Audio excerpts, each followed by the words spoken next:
I think we started in a great timing. You know, they always say in the startups world that timing is one of the key factors to how you can succeed. You know, many startups had a great idea, had an amazing concept, but they were not launched at the right time, so it was not able to succeed. Okay. So in our case, we started that in 2019 while WeWork was going through that drop. We started checking the market. We saw that the market is growing massively. WeWork was growing massively. They were going through a crazy IPO. Then they crashed. Okay. So that showed us that their model is a bit flawed as a co-working operator. Why is that? It's because they had crazy liabilities. They had huge leases for many buildings, which greatly affected their IPO. Okay. So that's one side. So we saw that there is a market that's growing massively, right? But you need to play it on a free asset or a low asset model. Okay. So we decided to play it on a tech play. So you have the data showing you the market's huge, there is demand, there is huge demand, but you need to be able to basically grow and scale. Yep. So that's the WeWork side. So instead of owning the real estate, you would just provide it in terms of a marketplace, just like how Airbnb does it. Exactly. Okay. So we're very low on asset. We just own our technology. We have more than 2,500 spaces in 70 countries worldwide. Yeah. And all of that without us owning the leases. I'm Mohamed El Sarrag. I'm the co-founder and chief operating officer of Hotdesk, the Airbnb of office spaces, or how it started. I come from a background of real estate. We have a family business back in Egypt that goes around real estate, constructions, real estate development, etc. And currently I'm based here in Dubai building Hotdesk. Lovely. So stemming from that, my first question is why leave the family business in order to pursue your own thing? So leaving the family business wasn't that easy. So it was a tough decision. However, I felt that I need to grow more. I feel I'm more tech savvy than more than how traditional businesses are. And what made me made the step was me using many prop tech solutions, which I was very interested in. One of them is Airbnb. You know how it grew in the last few years.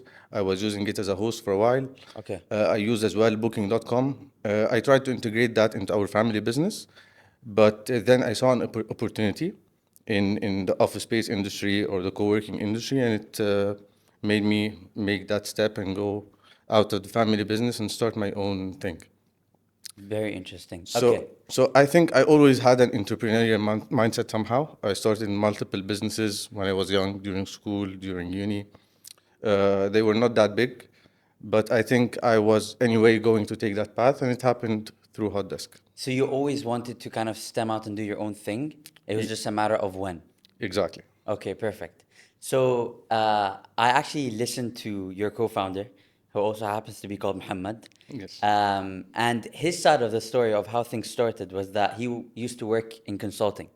And then he realized that those consulting companies are building out offices, but hiring 3x the amount that can occupy the office, right? So the occupancy was on the basis that people will be working at client offices. And that's where the concept of hot desking came from.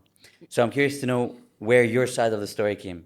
Yes, I'll add to that part that he, as well as a consultant, had access to offices globally. So, you know, as a consultant, you would have multiple offices globally. Yep. And if you work for one firm and you have a client in another country, just when you go, you can use your employee ID and get access to the building of the same firm. So that's his side of the story.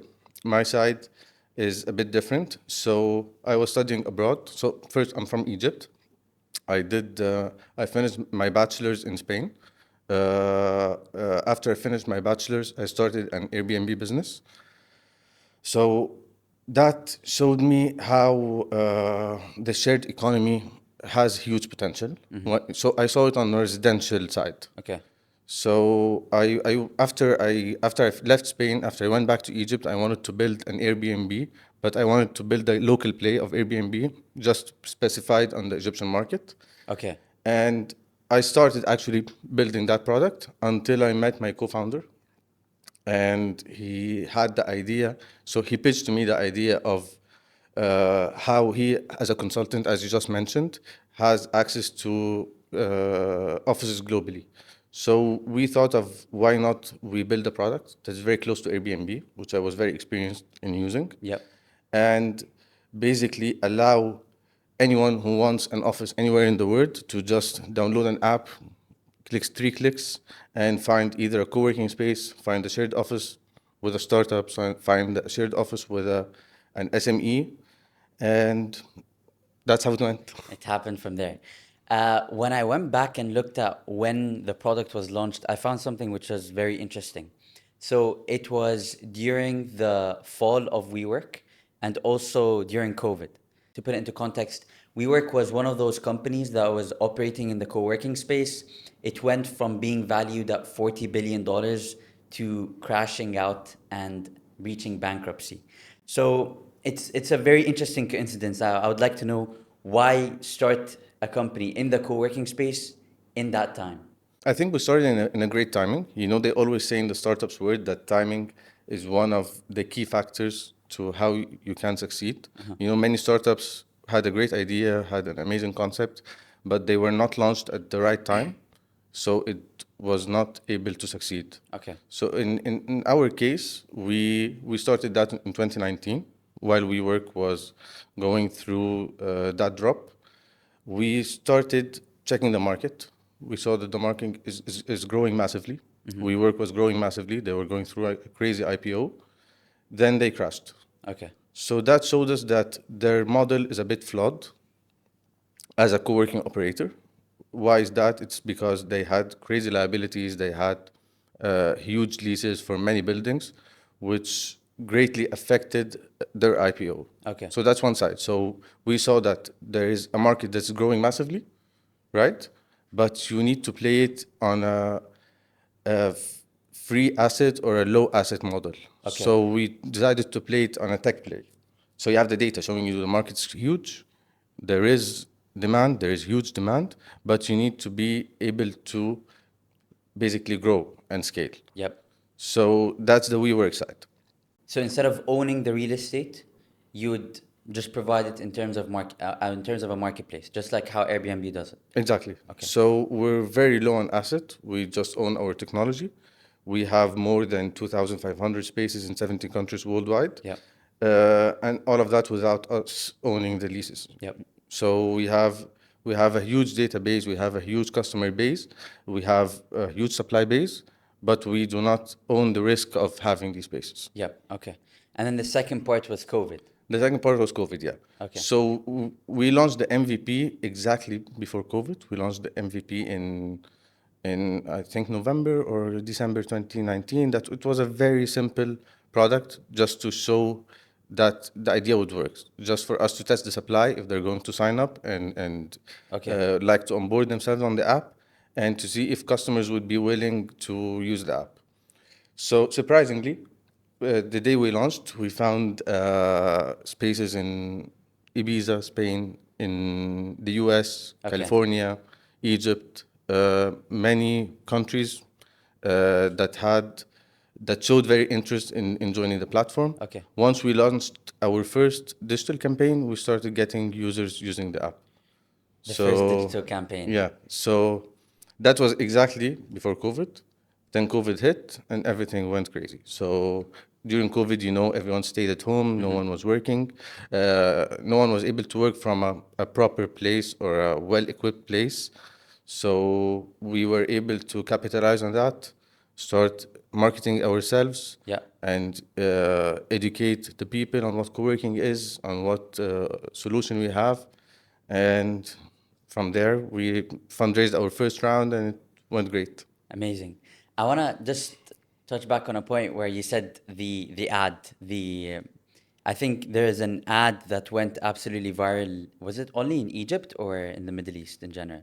So it was mainly in Egypt. Okay. We launched it in a couple of other countries in the Middle East, but the huge traction and the virality of the ad was in Egypt. And was that like primarily organic or was it paid? It was mostly organic. So Oh, the idea is, so we launched that ad exactly before COVID, and the idea of the ad was super creative. It touched everyone because so the whole the concept of the ad was that a guy working from home, taking a meeting, and then he keeps bumping into stuff that makes him not able, to continue his meeting. yeah. So his brother passes by, his dad comes and asks him about stuff. So it somehow touched the audience. People started resharing it, sharing it on Facebook, sharing it online, tagging each other, and it went viral. So there was like super early on validation. And I think you also started getting like corporate clients from that. Yeah, that's true. Okay, very interesting. The other thing is that I heard that there are some funny situations between you and your competitors. So without mentioning names, of course, if you can just let us know what happened. Um, we have a lot of stories with competitors. Yeah. So let me take a step back and tell you that now we evolved much. So now we have multiple products. So we have multiple competitors on each vertical. Okay, So one of these competitors was actually copying exactly everything we do. So for example, we rebranded ourselves. We changed the brand color. okay, For some reason, they wanted to steal our users somehow, so they changed their color palette to match us. Whenever we used to attend any conference or go to any conference, we find that they go and ask where is Hotdesk going to be, and they go and sit next to us. really? So multiple and crazy ideas. Competition is very healthy, Okay, but sometimes could go crazy. But it is very healthy at the end of the day. That's one competitor. We have another indirect competitor, which actually we were very close with. So it's basically a co-working space. We were somehow using their service, and at the same time, they were listed on our app. okay, That, for some reason, made them feel that there's a conflict of interest, although there's not. So we're partners. We do work from their place. We work from where they are, yep, and at the same time, we help them get new clients, fill in their offices, etc. okay. So But for they like some, own the real yeah. estate and you're just listing the real estate on their platform and you're using it Yeah, because but why at the not? same time, we're staying at that Okay, at makes their sense. space. So that caused, some kind of tension between us, and we had to cut it off.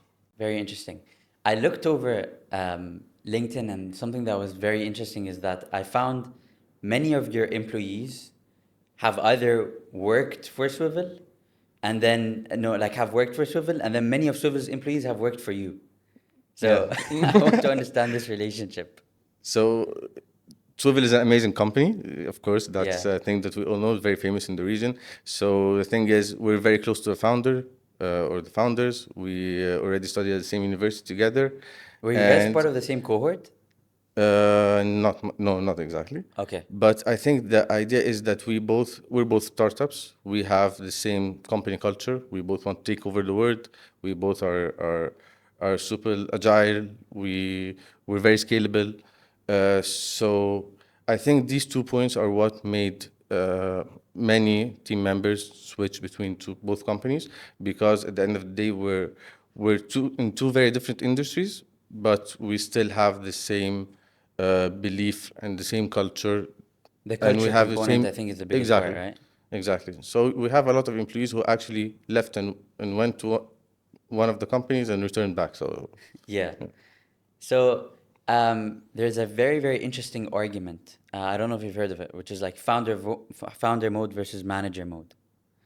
And basically, it was Brian Chesky, the CEO of Airbnb, talking about how when he was scaling, a lot of his investors or a lot of people were advising him to go out there, hire the best people for certain roles, and just trust that they know what they're doing, and not, or in other words, micromanage.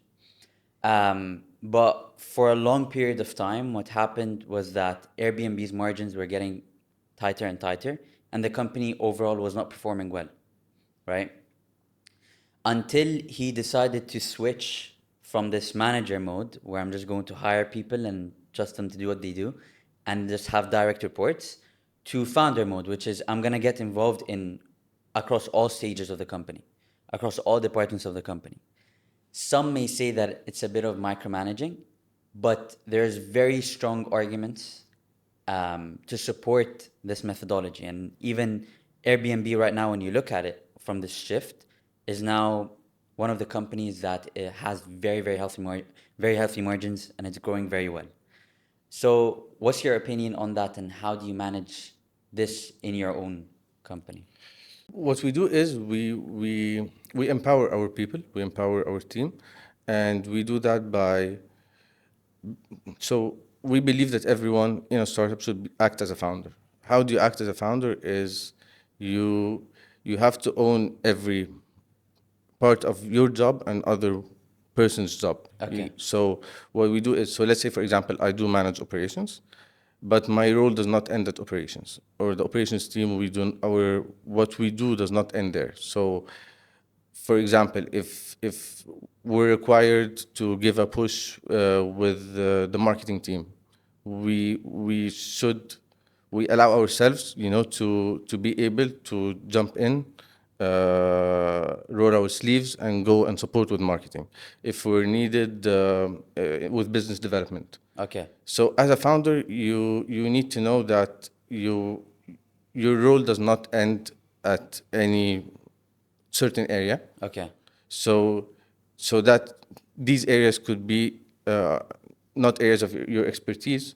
So you could support and help and try to learn more stuff to be able to support, or it could be under your area of expertise. So at that moment, you'll be able to help. So what I want to say is, when I saw managers, or I worked with managers at traditional businesses, I saw that they treat the job as a 9 to 6 job. After 6 p.m., you do not care Not what's happening in reachable. the company. You're not reachable. But as a founder, you're 24/7 there. You'll support anywhere it's needed. You'll always go the extra mile.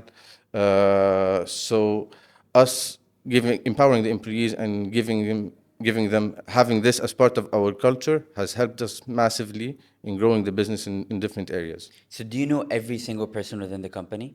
100%. I know everything about every single person in the company. Very interesting. And as you scaled, has that, like, is this part of the culture you're trying to ingrain, that the founder is super close with everyone, or do you see like hierarchies needed at some point? So hierarchies are needed, but you need to be reachable. So you need to be able. So even if you're on the top management, you need to be able. So you need to be able to communicate or reach any of the team members, and any of the team members should, by default, know you as well and be able to reach you.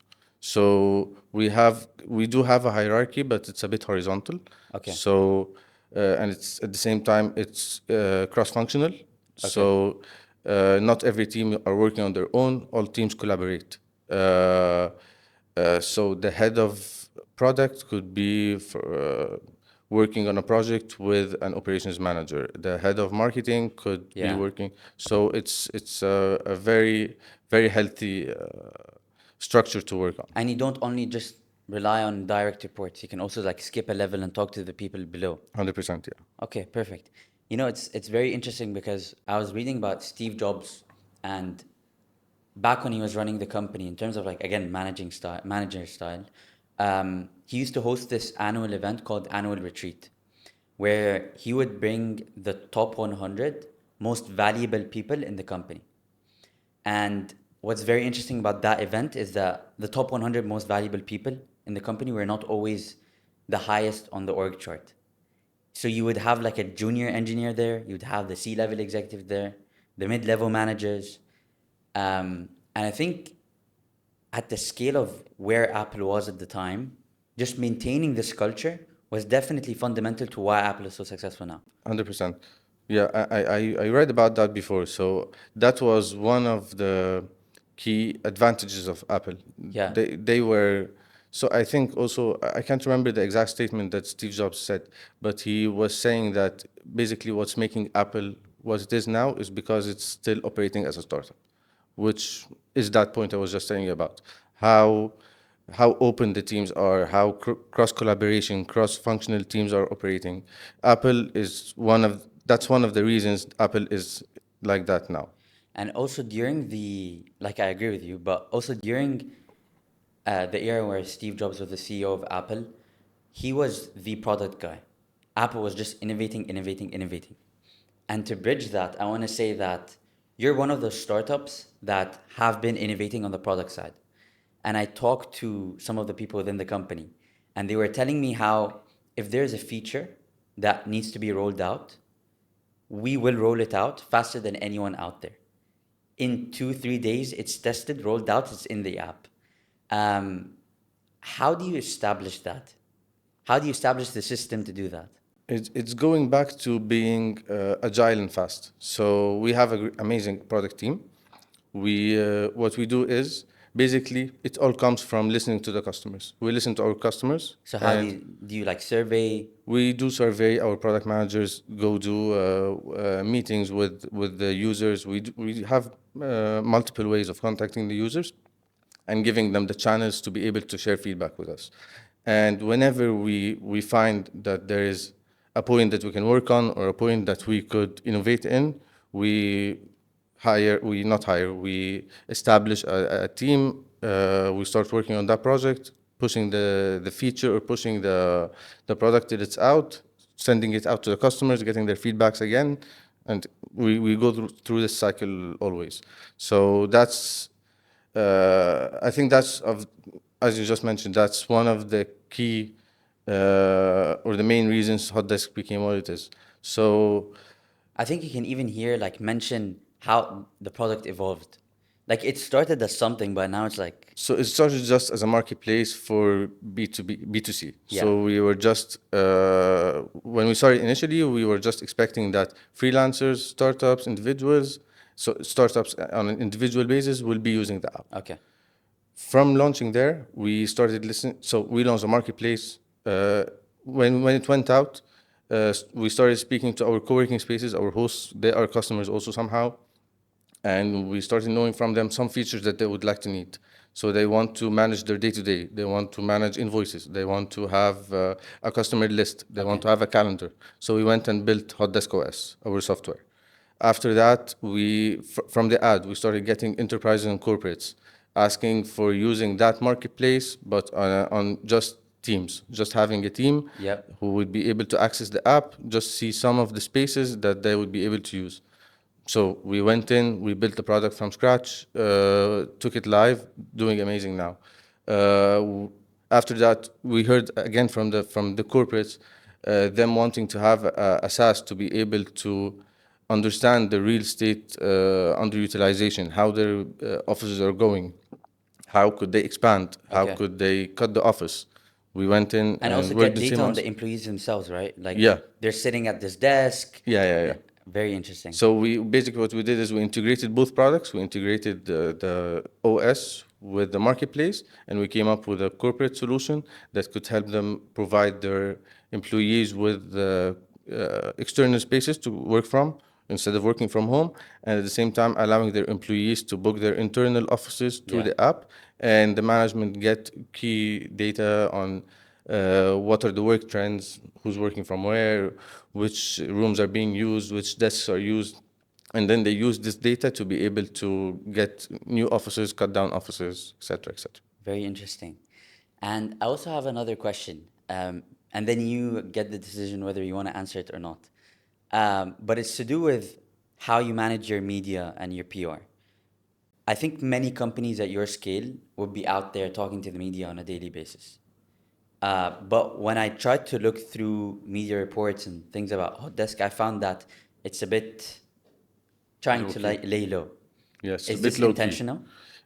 It is, yeah. So we decided, so that was also a collective decision that we would be focused on our infrastructure, focused on just building.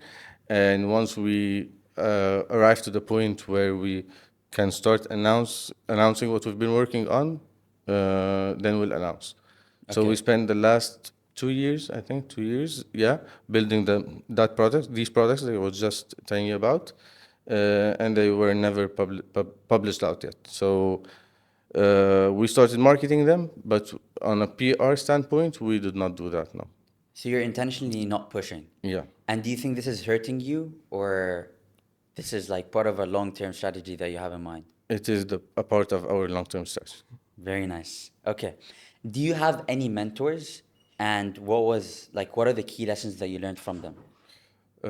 I do have mentors. So mentors are mostly ex-founders or founders who Okay. built similar companies but on a different scale or different industry. Uh-huh.